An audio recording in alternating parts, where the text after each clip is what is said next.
Now it's live. Good morning. Good morning, Live and everyone. direct. Danny McAtee and CT Duel. It's still not allowing me to go live on Instagram. I have no idea what's going on. We'll just Me neither. deal with this later. Whatever. Well, it's going Instagram. on Facebook, LinkedIn, YouTube. So, well, I'm good with that. Yeah. Good morning, CT Duel. How are you? Excellent, brother. Lot better. Lot better now that we are here. I enjoy these actually. This is a good space, man, to it helps me, hopefully it helps you, hopefully it helps those watching. Um I like these kind of conversations. So doing all right, man. How are you? I'm good. I'm really good. Took a little break yesterday. Spent most of the day at the beach, local style, umbrella and a blanket, nothing else, or a towel. And Did it rain? no, it looked like it was going to, but it never did until after I got home. It was nice to just be unstructured Yeah, that is for a nice. while. Yeah, it was good. So, good morning, anyone that's joining us. This is CT Duel and Danny McAtee and our men's group called The Forge. Why is it called The Forge? Because, like our souls, like ourselves, we take a piece of metal and heat it and pound it and shape it. And we do that process over and over again. And this is just like life. You get uppercuts here and there, you get things that happen here and there, and if you run it right, you become stronger and more resilient at the end. So this is a group for men to talk about all the things that we say, I don't want to bother them. This is an appropriate time to talk about it. Oh, I'll never say that to anybody. This is the place for it. So today, CT brought up a really good topic, and the topic is blank isn't the problem, it's the solution. And we put solution in quotes. And can you say a little bit about what that means, CT? I think we are quick to label maladaptive habits or bad habits, right, as problems in our life. Man, I'm scrolling too much on Instagram. You're That's a problem. scrolling? Oh, yeah. As part of the example, right? I'm scrolling too much on TikTok, Instagram. It's a problem. It's a problem. It's a problem. It's a problem. We frame it as a problem that we need to stamp out. And as men, right, we're problem solvers. So then we go about, researching how to solve this problem, and attacking it and forcing it. We white knuckle and we brute force. But all along, we haven't realized that it's not a problem. It's your solution to something, right? It's the symptom of something deeper. So, what is it the solution to? I don't know. That's a question you have to ask yourself, but could be so you don't have to be with yourself. It could be because you're bored. It could be because you want to escape and kind of see what other people are doing, right? And that applies to worse habits, right? Like, not that there's like a hierarchy of how good and bad things are, but more extreme cases, right? So seeking prostitutes, going to the bar and getting hammered every time you feel bad, pornography addiction, right? Internet addiction in general. These things we label as problems, but in reality, they're solutions to our core problems. How do you feel about that? And is there anything to add there on this problem versus solution idea? There's so much to add. Yeah, thank you for tabling this topic. It's one that I feel strongly about. And having worked in public health and EMS for so many years, a good part of what we did was dealing with the outcome of whatever the addiction is, often substance abuse, but others as well. Someone goes to hire a hooker, someone goes to hire a sex worker, whatever. Oops, they're 14. You know, oops, they're whatever happens. So often we show up, EMS and public health shows up at the end of a long cycle of whatever the temporary solution was. I encourage everyone to look up the work of a psychiatrist by the name of Gabor Mate. I've been watching him for a long time, and when I first started listening to him and reading his work, it was the first time I ever heard my beliefs sort of verbalized appropriately, right? Because I haven't personally been dealing with addiction, but I've been in and around behavior change and addiction environments for a long time now. And there's a lot of focus on the behavior change. I have to stop drinking. I have to stop drinking. I have to stop drinking, which can be true. But oftentimes we focus so much on the behavior change, and like you say, we can totally miss, why is this behavior useful for us in the moment? And Gabor Mate's position and my position is, the cocaine did something for you at that time. Let's talk about what it was doing for you, right? Because when I find out what cocaine was doing for you, then we can work on that. You remove that issue or you mitigate that issue, now the cocaine is no longer necessary, right? And so it's kind of take 2 steps back and find out, 10 minutes before you went online to re-download OnlyFans, where were you in your head? Where were you in your heart? Where were you in your mind? That's the place where the work actually happens. It's not. Here's an example. I had a friend who used to, and I can't remember what it was called, but had a pornography addiction and used to downloaded some sort of an app to block all these different types of IP addresses and like physically block it like a child, like take it away. Like he would go on his computer or phone and be unable to access this. So he would send me the password, like the override password, and be like, keep this password, never give it to me. And then in 2 months, he would call and be like, I need you to give me the password. Right. And so when he called me to say, I need you to give me the password, that was the point that needed the work. Right. The maladaptive coping mechanism, we call it maladaptive coping mechanism because if I go to a prostitute, if I go to a sex worker, if I go to cocaine to relieve fill in the blank, to relieve something that I'm going through, that's the place that needs the exploration, right? Behavior modification is actually really easy. Just stop doing cocaine, right? If it were that simple, though, for humans, that AA would not exist, 12-step process would be unnecessary. And so it's a really huge field of exploration. And I would ask the viewer, what is something you use as a maladaptive coping mechanism? When something goes wrong in your life, when the stress is building up and you can't manage it anymore, what is the behavior, tool, or mechanism that you use to soothe yourself and relieve yourself? And if you can answer that question, you've identified what to work on. Gabor Mate takes it back to the relationship with the primary caregiver, right? Because he's a shrink, and that's what shrinks do. So if you think of an infant, a child's role in a relationship is to alert the primary caregiver when there's a need. And in the time of childhood, pre-verbal, like before a baby can talk, what a baby can do is scream and cry. Right? Baby can't snap the fingers and be like, I need more milk. Right? So baby cries when there's a wet diaper, when it's cold, when it's afraid, when it is hungry or thirsty.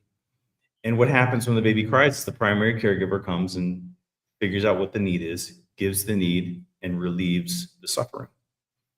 But what happens when baby cries for whatever reason and primary caregiver does not respond? Then baby begins to soothe itself because baby realizes, oh, no one's coming when I cry. So I'm just going to soothe myself and stop crying. That's the cradle of addiction, right? That behavior later in life becomes, I feel lonely, I feel worthless, I feel unloved or unlovable. I need someone to hold me in their arms, and I don't know who to call for this, so I'm going to go look for a girl. And this example is universal, right? That's why the topic running along the bottom of the screen is fill in the blank. Blank isn't the problem. Blank is the solution in the moment. Brilliantly put, man. I think I agree. Brilliant explanation. I think something to keep in mind too is that we tend to, like, I just heard you say all that and everything's making sense. And I go, okay, cool. I'm gonna apply that to my life. I'm gonna address that core. Now I'm starting to figure some things out. I'm doing well. I'm feeling those feelings. I'm addressing those needs in a healthier way. And then boom, I slip up 3 weeks later. And my earth just shattered. Everything is just ruined. I want to interrupt you for a second. I'm so sorry. I don't want this to pass by. You use and boom, and then I slip up. Is there a way for you to refer to that as boom, and my unresolved issue flags me that it needs more attention?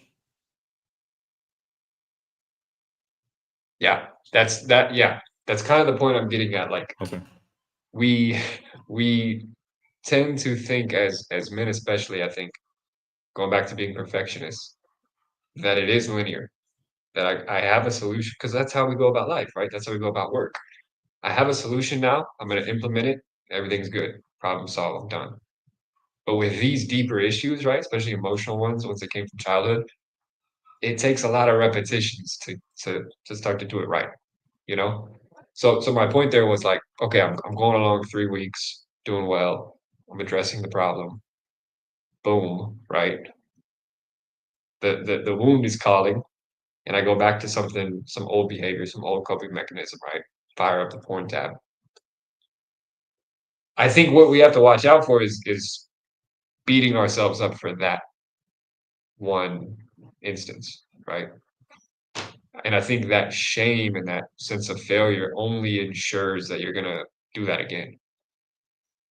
But it's hard for us, right? It's hard for us to make a mistake, right? To feel like we failed and to tell to still show ourselves compassion. So that's what I wanted to caution, anyone on was like all of this stuff is making sense, but then we go about applying it in our life and it's not linear. You're gonna feel like you're going backwards sometimes. But I think, yeah, keeping that perspective that it's a long-term trajectory, not linear, uh, it helps us keep sight of where we're going. Does that make sense? Perfect sense. Yeah.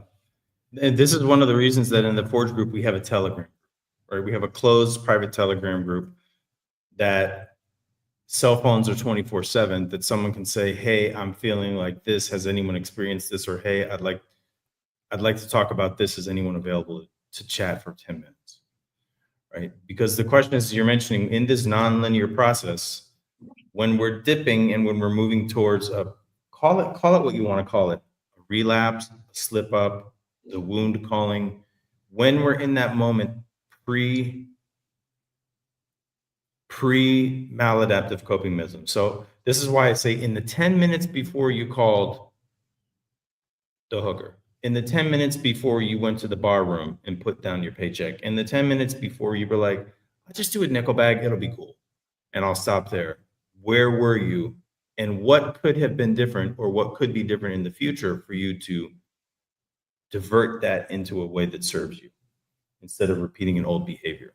And that's the money shot right there, right? That's the place where behavior change begins and happens, right? Because what do most of us do? What do most of men do? He's probably out with his family. I don't want to bother him. No one wants to hear me fucking cry about my problems. Fill in the blank. This is where we talk ourselves out of it by being prideful and being controlling, right? I got this. I can handle this on my own. And so this is why a men's group is helpful, right? Because we all have done these behaviors in one way or another, right? Not everyone has a cocaine addiction. Not everyone has a porn addiction. Not everyone has an addiction, but everyone has some sort of maladaptive coping mechanisms. What hasn't come up this morning is fucking wall punching and breaking shit, right? Rage. Mhm. We have a social contract of permission to exhibit rage as men. People let us get away with things that they would not, that most people would not get away with. He's just angry. He's just blowing off steam. Let him go out in the back and do whatever. He'll be back in an hour or so, right? And so the question for me then becomes, when we're in that downward trajectory of this nonlinear process, what can we do differently to change the outcome? Man, I have a question for you, Danny, in your personal life, in your personal experience, and in your professional experience, and or what have you seen people do differently? I'm sure it's highly individual. People kind of find their own solutions and find what works. But is there anything in your experience for yourself or in someone you've worked with where like they kind of something clicked, where they found how to go to that different direction, right? When they're starting to dip, I'm noticing it. Maybe the past few times I did notice it, but I still did the thing. But now it's finally starting to click like, okay, I can kind of find myself back up by choosing a different path. Have you seen any examples of that? A cell phone, right? This is when we have a group of trusted connections where we speak a common language and we have a common goal, where I can be like, it's 2 a.m, I'm in bad shape, and I'm gonna text Duel. Good chance he's asleep. We're in different time zones, whatever. Good chance his phone is off, but I'm gonna text him or call him because that does something. That changes my behavior of isolation and secrecy, right? When I'm in secret, I pull myself and my habits into the shadow.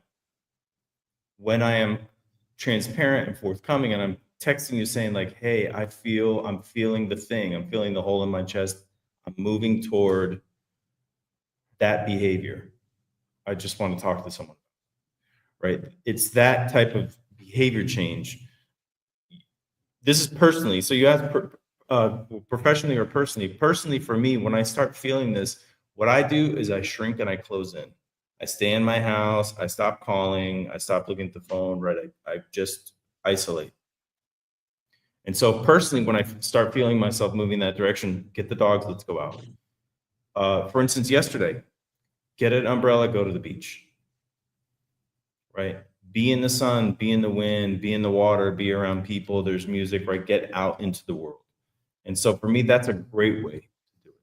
But I also have a trusted network of a small network, but a trusted network of friends that I can call up and be like, I think I need you to come and get my weapons. Hmm.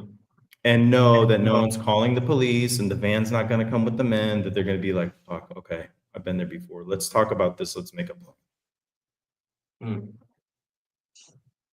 Right. That's powerful to have that network, man. I think that It can save a saved lot of me. lives. So it saved mine. I mean, it has definitely saved me a lot of hassle and heartache. And the fear is, for me, the hardest part is that when I'm like, nah, I'm not gonna do it. I'm not Mm. gonna call anyone and tell them about this. But the fear becomes mitigated when I call someone and they're like, holy shit, I'm so glad you called. Let's get into it. I've been here a million times. I was here 2 weeks ago. I'm not here today. So let's talk about you. Right. And every time you break that cycle of the pattern of isolation, it becomes more intuitive. Why? Because that's how humans used to be. We used to call it community, right? We used to call it connection. And one of the great parts about a phone is that I can, it might be 2 a.m. here, but I know people in South Africa. I know people in Europe. I know people in Asia. So it's not 2 a.m. there. Mm. We have every platform, right? I mean, right here, we're streaming on Facebook, Instagram, 2 different YouTubes, 2 different Instagram accounts. So there's a reach that we didn't used to have. Yeah. So for me, it's that breaking that cycle when I'm like, first of all, learn how to recognize it. And then when I feel myself moving into it, I'm like, all right, I'm going to do something different. Go to the gym. For me, the gym may as well be my shrink. It is therapeutic. Very therapeutic. That was probably the hardest part for me, man, when I had an injury and it hit me in the face with how much I had maybe over relied on the gym as therapy. Because when that was taken away, it was like, oh, I don't actually have any other outlets.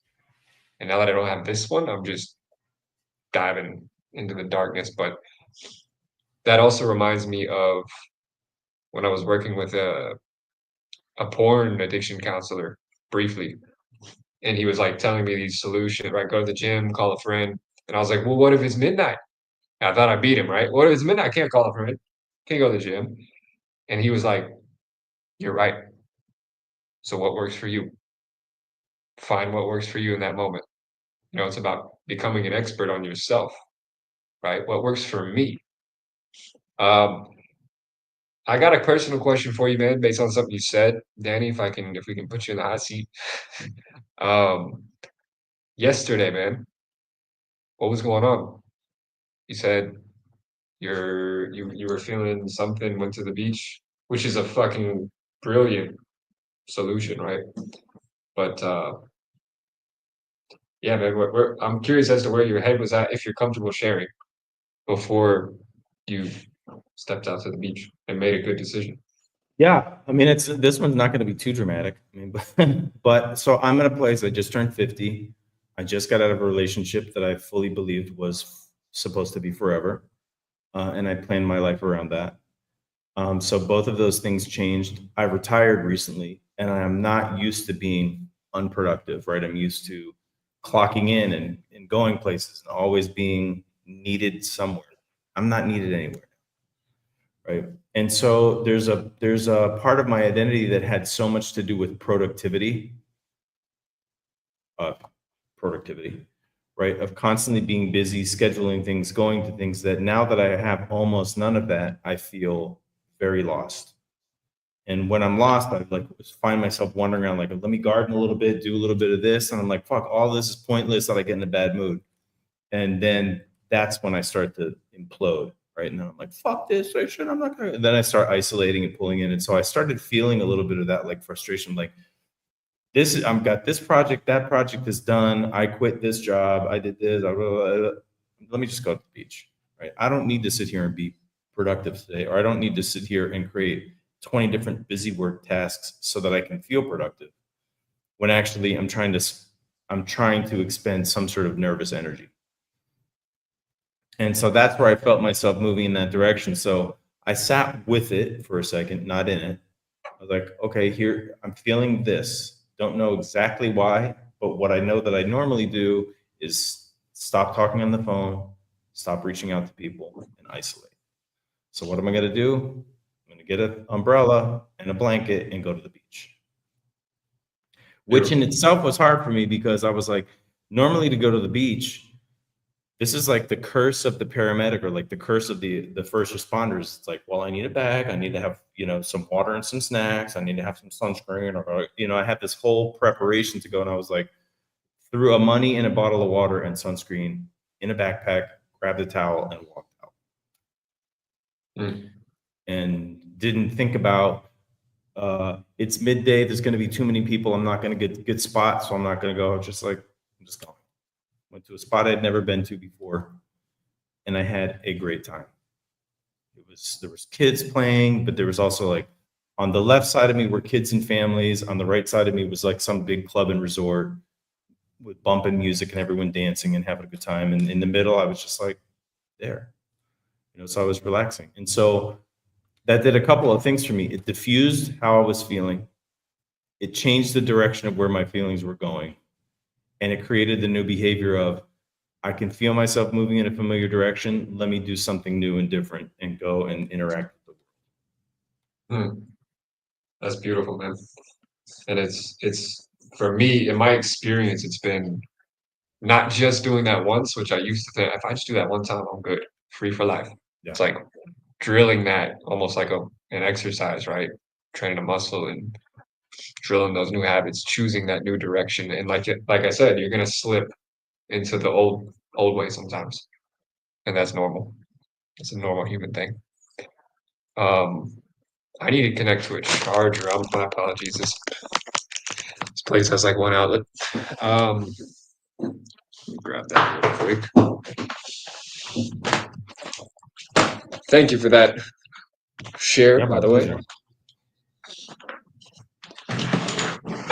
But let me just hold on while CT's getting a charger.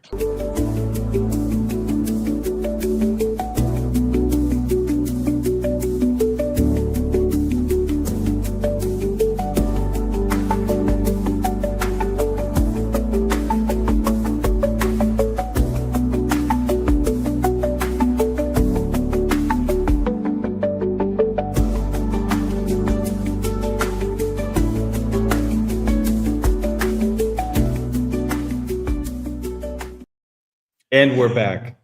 And we are back. Thank you. That was I was hoping you did that, but man, good call. That's clutch. Apologies for that. Now I look like I'm even more in like a ISIS prison or something, so that's great. Well, I have laundry hung up inside because yesterday a storm was coming and I forgot to take all my shit out of the washer dryer. So I had to like tie a string and put my sheets. Yeah, motherfuckers are like, are they just streaming in from Afghanistan and and Sudan? Like, where the fuck are they? Almost, almost. Um, yeah, man. So thank you for that share, man. And that's powerful. And I'll just be completely open. I had a recent slip up, whatever you want to call it, and I was just watching my mind, like observing my mind, just keep on trying to tell me, "Hey, whoa, you fucked up, you failed," you Mm, know? And I kept having to just drill it. No, I'm human. It's not linear. And I got way more repetitions in choosing a new path, like you mentioned, during, a nice run of doing things differently. I got weeks of daily just choosing a different path. And then I had one slight regression and I'm back. And that's such a better mindset, man, than just killing ourselves over a mistake. yeah, I agree with you, and yet there's a part of that that does not sit well with me. And I don't say this because man, we all do things our own way. That's why I call my work the process. But for me, I have noticed that I have, and we have as Western people, a very linear and a very binary mentality. I'm either going forward or I'm relapsing. I'm either moving towards the goal or having a setback. And other cultures have a more holistic approach. It's like, what if what we call a relapse or we call a setback is part of the process? Yeah. And how I've adjusted my mentality is more like, this didn't go according to my plan, my controlling perfectionist plan, and therefore it's wrong and I fucked up and failed. But rather, this is interesting. I wonder what I can learn from this. Or this is interesting. I wonder what this unexpected variable has to teach me or say to me. And as I've begun to try, I mean, I say try because I'm certainly not able to change my thinking, my lifelong pattern of thinking quickly. But as I try to approach that, I find a lot more relief and I actually find a lot more growth faster. Mm. Where, for instance, yesterday, I'm like, what is it about my thinking that who told me that I always have to be productive? Who told me that I always have to be sitting at a desk doing some type of busy work or work? Who said that? Where is that rule written? Right? I'm like, what is it about my thinking? Where did this come from? Right? And so for me personally, it's like so much of my personal identity is tied up in being quote unquote productive. That if I'm not productive, I feel like something's wrong with me. And so Mhm. that's been, I say that not to reject your way of thinking, but as an alternate, you know, idea for considerations. Like, what if we were more, people use the word grace or compassion. Like, what if we were more compassionate about our variables and Mhm. allowed them to teach us in ways that we might not have, planned, prepared for, or expected? I don't know. What do you think about that?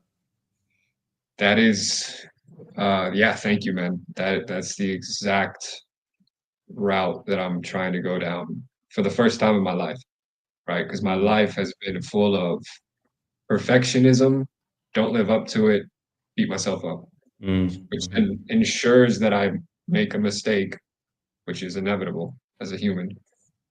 But it just reinforces that cycle, right? And yeah, I totally agree, man. And I think rewriting rules, right? You call it rules, and I agree with that mindset, with that word. We have these rules in our minds, unconsciously many times. And rewriting them isn't a one-time thing, right? We understand this physically. If I want to get good at jujitsu, I'm gonna have to go fucking 5 days a week for 2 years, and then I'll be pretty decent. That's perfectly fine with me. But if I want to change a belief or some rule in my mind, for some reason, I think I'm gonna decide that once and then just be good to go for Yeah. life, right? And just like in jujitsu, to continue with that, like I'm gonna have to take some losses along the way. That's just a part of the process. I'm not gonna go into a jujitsu dojo and fucking kill it, like, and just submit everyone. So we understand this physically, but when it comes to psychological rules, right, mental rules for ourselves, it's harder to grasp, you know? It's harder to grasp. And I wanna say one other thing, Danny, on your identity of productivity. That is huge in the male community. Mhm. Right? That is huge. I struggle with that a lot, and I think it really hits me when I either am physically unable to do something, right? So, like I said, I had an injury. That really challenged that identity of being productive, being able to produce. Or if I'm sick. Like, when I'm sick, I think mentally it destroys me mentally more than it does physically because I'm not motivated, I don't have the energy, I don't even wanna socialize, right? I just You're you weak. right. Productivity equals strength. That's how we're taught. That's how we're conditioned. Like I say before, like, masculinity means always on, always winning in our minds. But what happens when you're not on, when you're not winning? That's a big one. I'm curious to know if any men watching this have felt something similar. And I encourage you to drop a comment and check in with us because part of the beautiful thing about a group is that everyone learns from everybody. Because what you have, you who are watching this right now, what you have, what I have, what CT has, is an experience that no one else in the entire world has. And from that perspective that you have a very interesting place to share and teach from. So I'd be definitely be interested in hearing from men who are watching this today. Absolutely. As we're getting to the top of the hour, we have 6 minutes until we're to the top of the hour. I just wanted to check in. If you have not been watching this since the beginning, my name is Danny McAtee, and this is my friend and colleague CT Duel. We have a men's group called The Forge, and we call it The Forge because, like a piece of iron, we men are exposed to adversity and heat over the course of our lives. We get put in the fire and we get pounded. We get pounded and we get reshaped, and we do it over and over again until we become a stronger, better version of ourselves. Just like a katana, just like a sword or a knife or a machete or whatever that gets forged. And so I encourage you to join the conversation.